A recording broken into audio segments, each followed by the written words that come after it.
Des bêtes sauvages ont violé une jeune fille à tour de rôle et s'apprêtaient à l'assassiner pour étouffer l'affaire. Mais en se relevant péniblement, la fille a discrètement ramassé une pierre.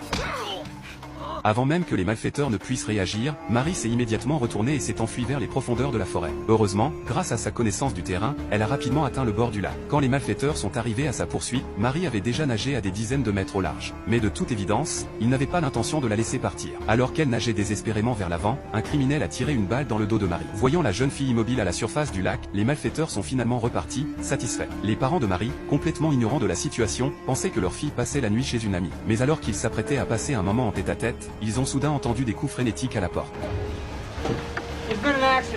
Contre toute attente, la porte ouverte par les criminels était celle de la maison de la jeune fille qu'ils venaient de violer, sans que personne ne le sache. Le gentil couple a non seulement préparé du thé chaud pour les visiteurs, mais en tant que médecin, Mike a également aidé l'un des malfaiteurs à soigner son nez blessé. Les criminels cruels avaient l'intention de tuer le couple, mais face à leur gentillesse, ils ont temporairement abandonné leur plan. Jacques, qui était resté silencieux jusque-là, avait l'intention de se reposer après avoir bu le thé chaud. Mais à ce moment-là, il a soudainement réalisé avec horreur que la photo sur le réfrigérateur était celle de Marie, qu'il venait de tuer sans pitié. Jacques était totalement abasourdi. Il ne s'attendait pas à se retrouver par hasard chez Marie. Il s'est précipité dans un coin pour se repentir de sa lâcheté. Après avoir retrouvé son calme, il a placé le collier que Marie avait perdu dans la forêt à côté de la tasse dans la cuisine. Peu après, Laura a préparé une chambre d'amis pour que les visiteurs se reposent avant de reprendre la route le lendemain. Elle ne savait pas que ce geste allait entraîner un désastre pour toute la famille. Car au moment où ils ont fermé la porte pour aller se coucher, ils ont soudain entendu un bruit à l'extérieur. Le couple, perplexe, s'est précipité dehors avec une lampe de poche pour voir ce qui se passait. En fait, Marie n'était pas morte et avait rampé jusqu'à la porte de sa maison grâce à son fort instinct de survie. Le couple a été complètement choqué par cette scène. Leur fille était censée passer la nuit chez une amie, comment pouvait-elle se retrouver grièvement blessée sur le pas de la porte? En tant que médecin, Mike a rapidement ramené sa fille dans la chambre. Constatant qu'elle respirait encore, il a immédiatement entrepris des mesures de premier secours. À ce moment-là, Laura a réalisé avec horreur que le collier que sa fille portait en sortant se trouvait maintenant dans la cuisine, sans savoir pourquoi.